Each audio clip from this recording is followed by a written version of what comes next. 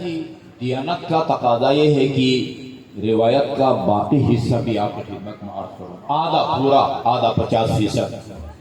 یہ تو اس بندے کے بارے میں ہے جو حق کی بات کرے، حق کی بات کرے، آپ کو محسن کی زیارت کا شوق دلائے، آپ کو نماز کا شوق دلائے، آپ کو خمس کا شوق دلائے، آپ کو اس کام کو چھوڑنے کا وہ کرے۔ وَلَا يَتَكَرَّمُ الرَّجُلُ بِكَلِمَةِ ضَلَالٍ، اور اگر ایک آدمی گمراہ کن بات کرتا ہے یہاں بیٹھ کے، ہاں پردے کے خلاف بولتا ہے، نماز کے خلاف بولتا ہے، روزے کے خلاف بولتا ہے، سود کے خلاف، ہاں یعنی اس کے کسی بھی اس کے نیک کام کے خلاف بولتا ہے، اور سامعین اس کو سن کے اثر لیں اور برا کام کرنا شروع کر دیں، جتنا گناہوں کا بوجھ سامعین کے کاندھوں پر ہوگا اتنا ہی گناہوں کا بوجھ یہ گمراہ بات کرنے والے خطیب کے کاندھوں پر بھی ہوگا۔ وہ علامہ کے نام سے آئے، حجت الاسلام کے نام سے آئے، ذاکر کے نام سے آئے، مطلع خان یا مرثیہ خان کے نام سے آئے، بات یہ نوٹ کر لیں۔ اچھا جی، اخبرنی جبرائیل آنفا بالعجب، ابھی تھوڑی دیر پہلے جبرائیل نے عجیب خبر دی ہے۔ امیر المومنین فرماتے ہو ما اخبرک یا رسول اللہ، کیا خبر دی ہے جبرائیل امین نے؟ فرمایا جبرائیل نے یہ فرمایا ہے، جبرائیل امین اپنی طرف سے باتیں نہیں کرتا تھا، خدا کی طرف سے پیغام رسول تک پہنچاتا تھا، ٹھیک ہے جی؟ وہ کیا ہے؟ من صلی علیہ ثم اتبع بالصلاة علی اہل بیتی، جو بندہ مجھ پر اور میری آل پر صلوات بھیجے، صلی اللہ علیہ وسلم، یوں نہ کرے۔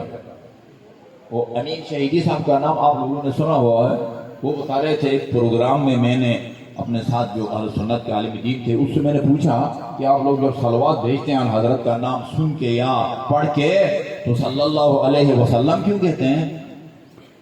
آل کا نام کیوں نہیں لیتے؟ وہی آل کے نام کے بغیر تو نماز نہیں ہوتی۔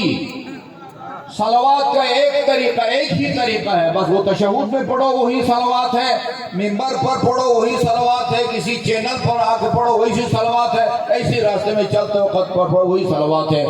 جب تک محمد کے ساتھ آل پر درود نہیں بھیجو گے صلوات کا کوئی فائدہ، نافرمانی ہے رسول خدا کی۔ جی من صلی علیہ ثم اتبع بالصلاۃ علی اہل بیتی، جو مجھ پر صلوات بھیجے اور ساتھ میری آل پاک پر بھی صلوات بھیجے، فتحت لہ ابواب السماء، آسمان کے تمام دروازے اس کے لیے کھول دیے جاتے ہیں، جو مجھ پر اور میری آل پاک دونوں پر صلوات بھیجے۔ اچھا جی،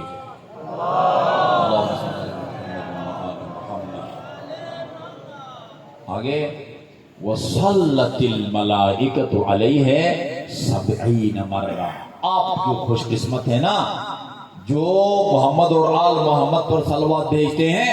جب آپ محمد اور آل محمد پر صلوات بھیجتے ہیں آسمان کے فرشتے 70 مرتبہ آپ پر درود بھیجتے ہیں، آپ پر جو محمد اور آل محمد پر صلوات بھیجے۔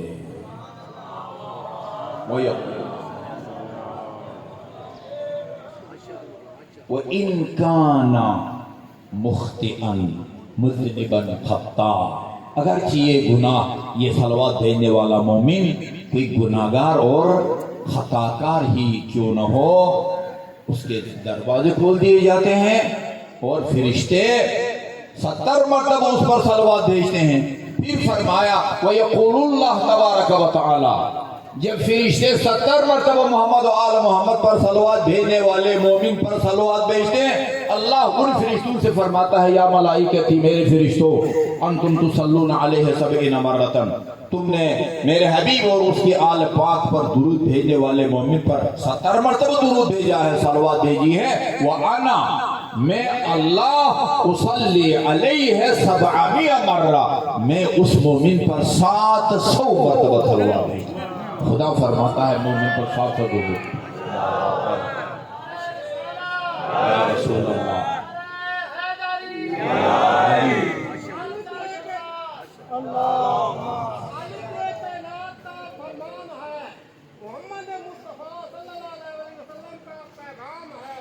محمد اور آل محمد کے کردار جس نے اپنایا نہیں خدا کی قسم ان کی ہر عبادت حرام ہے.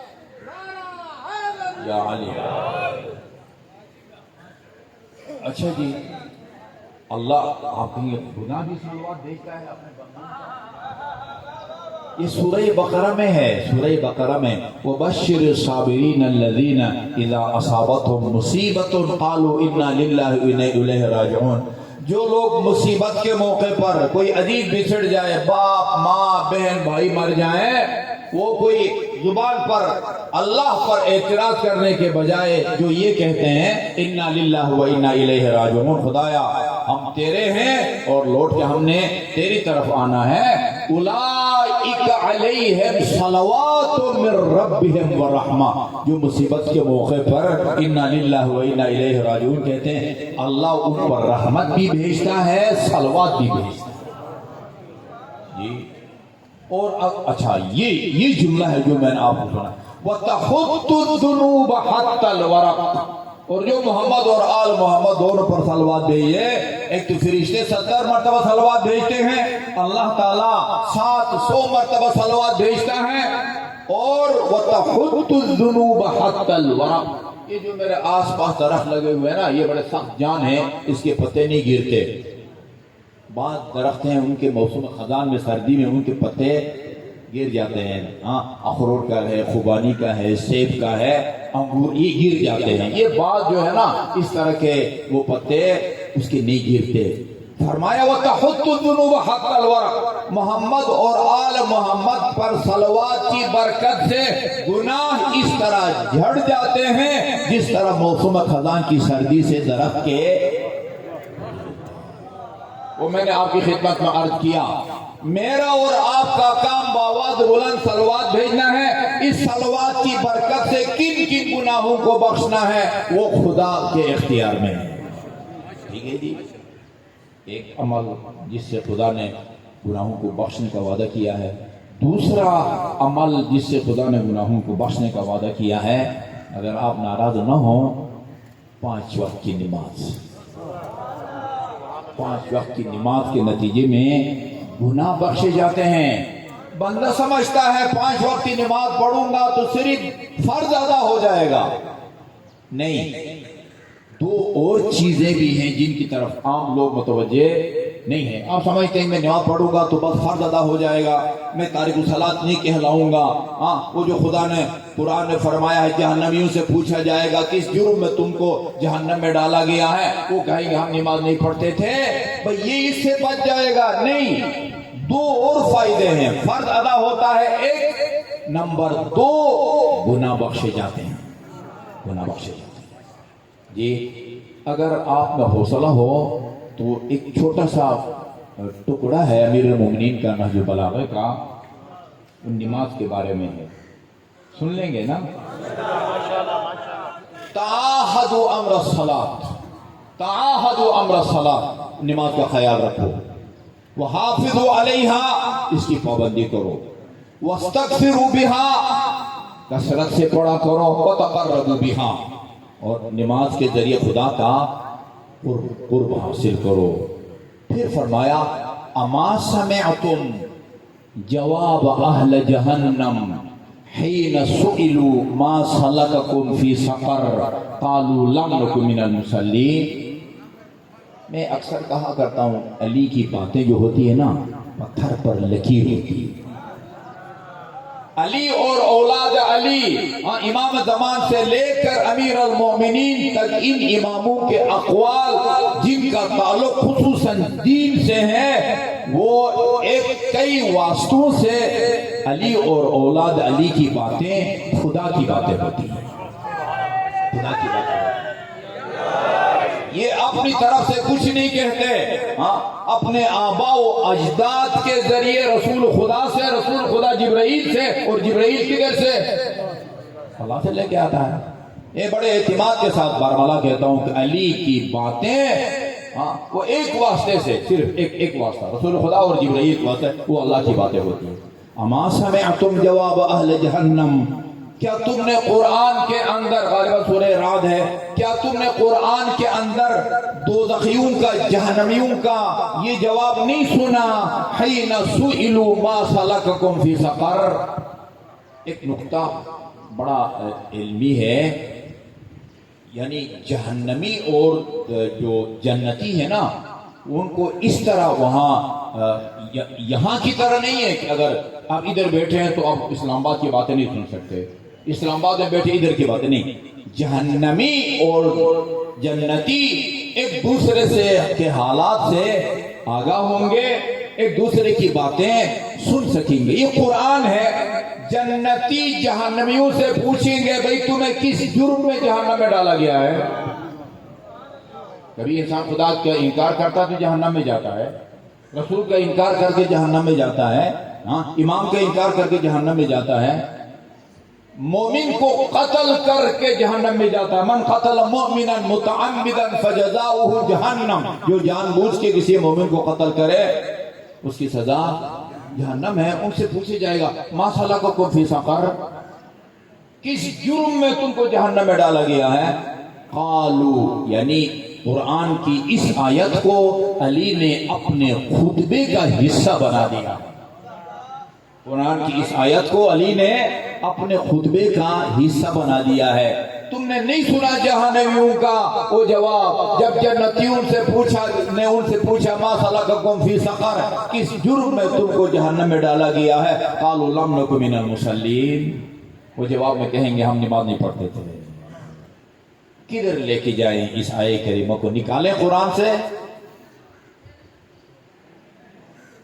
آپ باور کریں، آپ نے شاید سنا ہو نہ سنا ہو، میں نے خود اپنے کانوں سے ایک بندے کو سینکڑوں، ہزاروں نہیں تو سینکڑوں کے مجمع میں یہ کہتے ہوئے سنا ہے۔ وہ کہتا ہے میں نے پورے قرآن کا اول سے لے کر آخر تک چھان مارا ہے، اللہ تعالیٰ نے نماز پڑھنے والوں پر لعنت بھیجی۔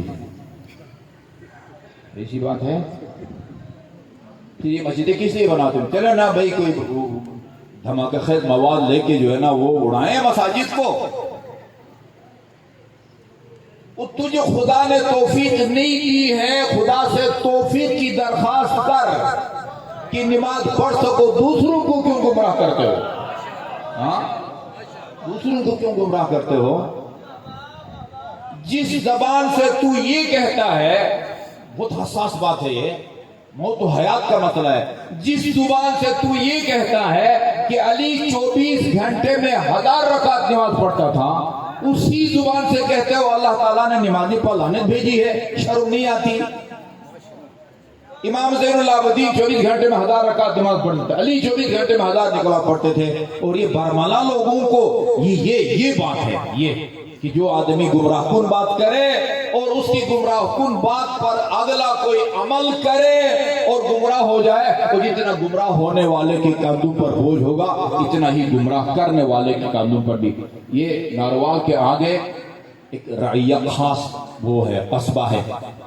میں ادھر مجلس پڑھنے گیا، مجھے ایک سکول ٹیچر سے ملایا گیا، اس کا نام مجھے ابھی تک یاد ہے، نام نہیں لوں گا۔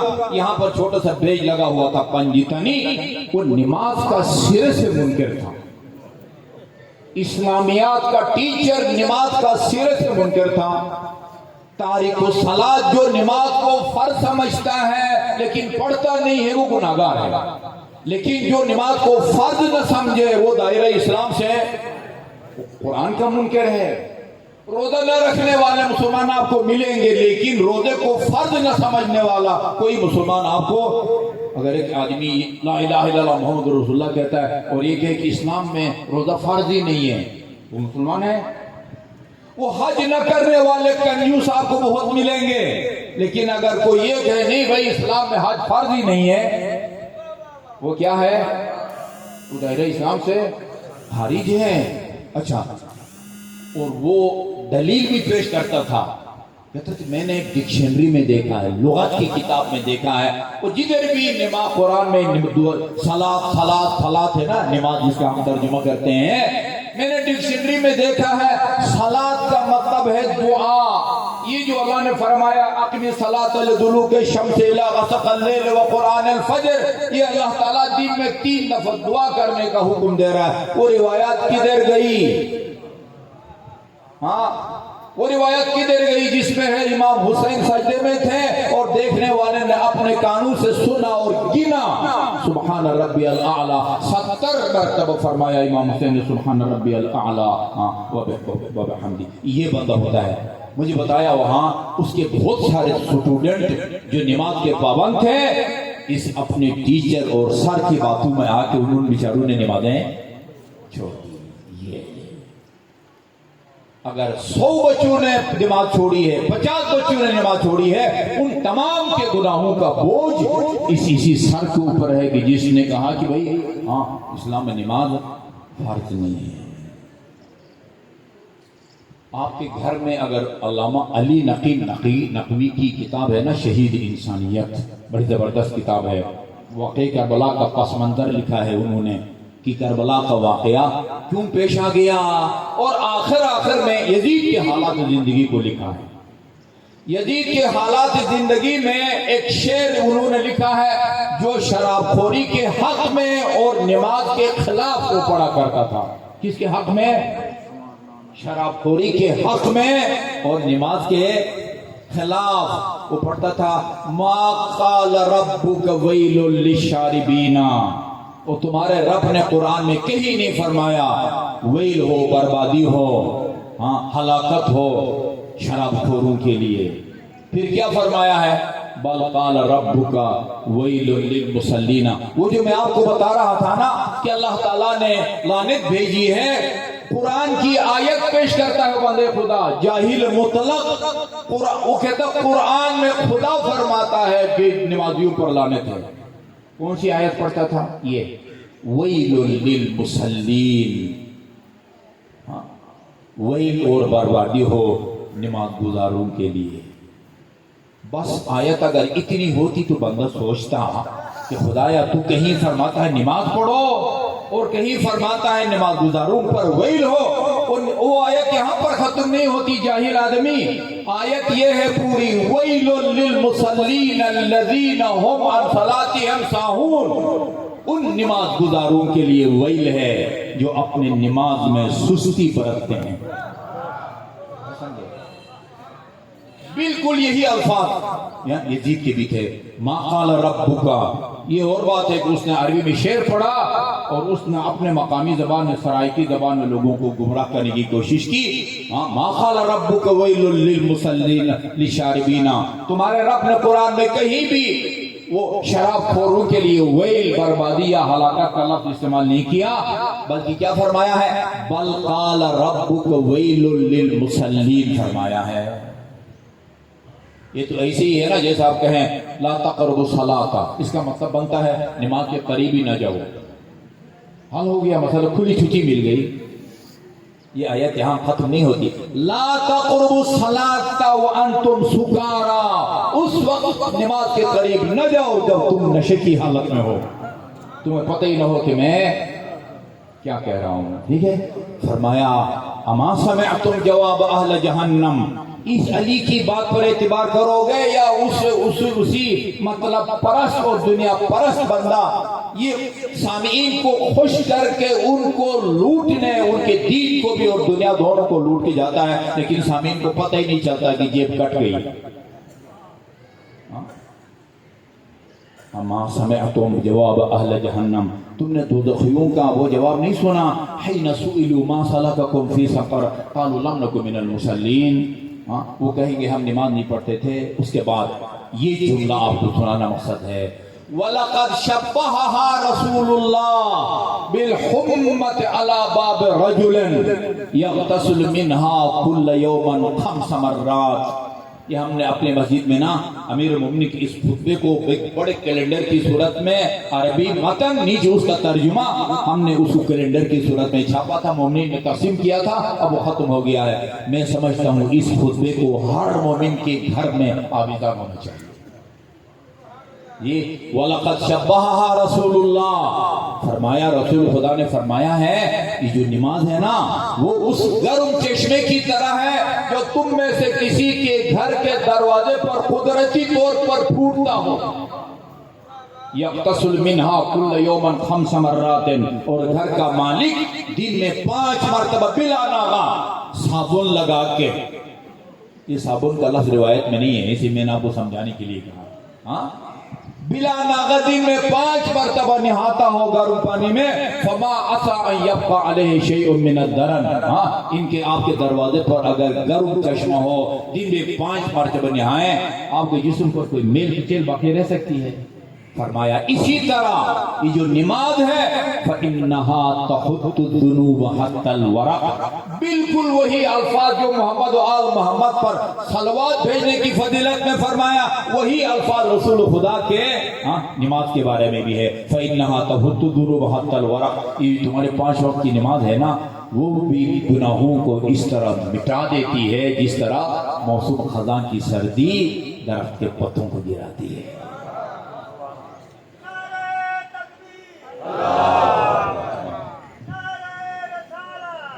یا رسول اللہ.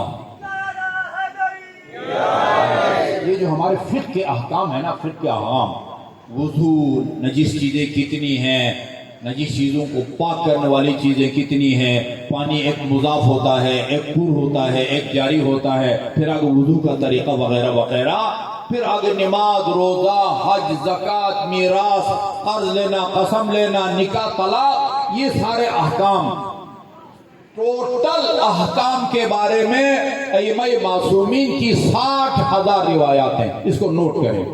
ٹوٹل احکام کے بارے میں کتنی روایات ہیں؟ 60,000.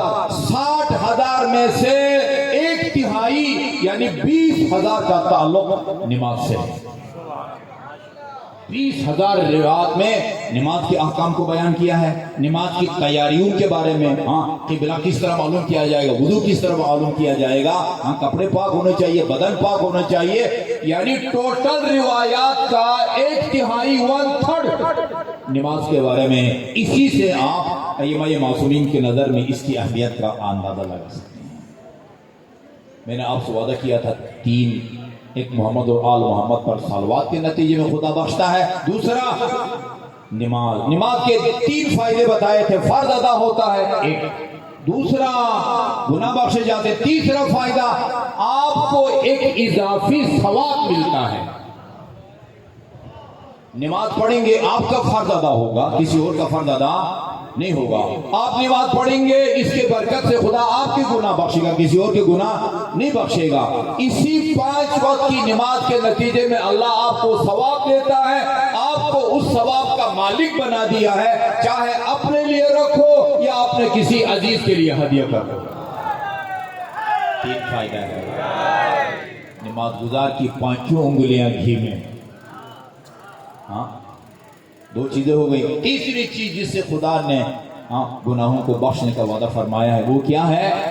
علی کے فضائل کو بیان کرنا، علی کے فضائل کو بیٹھ کے سننا، علی کے فضائل کو لکھنا. یہ روایت آپ کی خدمت میں عرض کرنے لگا ہوں. ہماری کتابوں میں بھی ہے، ہمارے اہل سنت برادران کی کتابوں میں بھی ہے. رسول خدا نے فرمایا ان اللہ جعل لاخی علی ابن ابی طالب فضائل لا تحصى کثرۃ. خدا نے میرے بھائی علی کو اتنے زیادہ فضائل اور مناقب سے نوازا ہے کہ ان کا حساب کتاب کرنا وہ بشر کی بس سے باہر ہے. اس کے بعد فرمایا فمن ذکر فضیلۃ من فضائل علی، جو علی کی ایک فضیلت بیان کرے، ایک فضیلت میں بیان کر دیتا ہوں تاکہ مجھے بیان کرنے کا ثواب ملے، آپ کو سننے کا ثواب ملے. فرمایا ہے نا، یہ وہ جملے ہیں جو سب نے لکھا، سنی نے بھی، شیعہ نے بھی ہے. ضربۃ علی یوم الخندق افضل من عبادت الثقلین. یہ علی کی ایک فضیلت ہے. الحق مع علی وعلی مع الحق، حق علی کے ساتھ ہے، علی حق کے ساتھ ہے. اللہم ادر الحق حیث ما دار، خدایا حق کو ادھر پھیر جدھر علی جائے. اچھا جی، اور زیادہ نہیں بیان کرتا، پھر باقی چیزیں رہ جائیں گی۔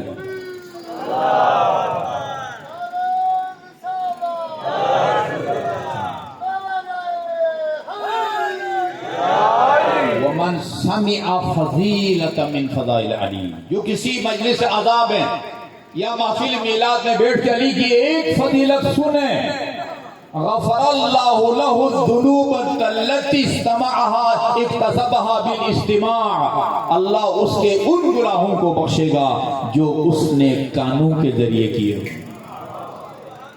کان سے فضائل سننے کے نتیجے میں اللہ ان گناہوں کو بخشے گا جو انسان۔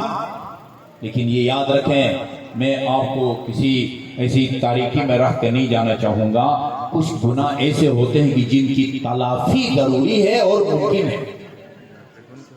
تلافی کا مطلب پتہ نہیں میں کتنے بندے سمجھتے ہیں جبران تلافی، نا جبران تلافی۔ مثلا میں ایک مثال دیتا ہوں، اگر آپ نے ایک نامحرم خاتون کو دیکھا ہے نا، ایک تو بندہ اللہ سے معافی مانگتا ہے، اس کے علاوہ اس کی تلافی کیا ہے، کفارہ کیا ہے؟ کوئی کفارہ نہیں ہے۔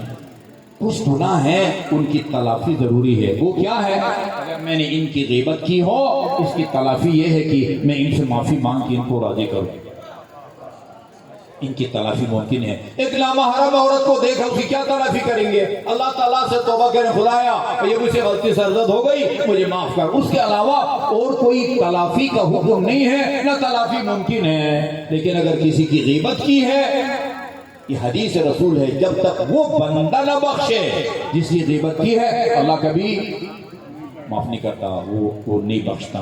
من سمع فضیلۃ من فضائل علی غفر اللہ لہ الذنوب التي اکتسبها بالاستماع، جو علی کی ایک فضیلت سنے اللہ اس کے ان گناہوں کو معاف فرما دیتا ہے جو اس نے کانوں کے ذریعے کی ہو۔ ومن نظر الی فضیلۃ من فضائل علی، اگر بندہ پڑھا لکھا ہے اور کتاب ایسی کھول کے پڑھے جس میں علی کے فضائل لکھے ہوئے ہیں، اور میں چلتے بتاؤں بہترین کتاب جو تمام مسلمانوں کے لیے قابل قبول ہے علی کے فضائل کے بارے میں، مفتی جعفر حسین مرحوم کی سیرت امیر المومنین ہے۔ کوئی ایسی فضیلت نہیں ہے کہ جس میں اہل سنت کا حوالہ انہوں نے نہ دیا ہو۔ سیرت امیر المؤمنین، جو آدمی ایک علی کی فضیلت کو کتاب کھول کے پڑھے نا، اللہ تعالیٰ اس کے ان گناہوں کو معاف کرتا ہے جو اس نے آنکھ کے ذریعے کیے۔ اور ومن کتب فضیلۃ من فضائل علی، جو اپنی ڈائری میں ایک علی کی فضیلت لکھے۔ میں جوان طبقہ سے طلبہ سے کہتا ہوں، اگر کسی مجلس میں سنو کہ ایک عالم دین نے علی کی کوئی فضیلت بیان کی ہے، گھڑی نہ ہو اپنی طرف سے وہ۔ ایک بندہ کہتا تھا حضرت علی نے مسجد کوفہ کے منبر پر کھڑے ہو کے کہا کہ انبیاء کو میں نے بھیجا ہے۔ خدا قرآن میں کہتا ہے انبیاء کو میں نے بھیجا ہے، یہ علی اللہ تعالیٰ کو چیلنج کرتا ہے۔ بارش میں برساتا ہوں، سورہ واقعہ میں ہے، تمہیں یہ پتا ہے افرأیتم ما تشربون،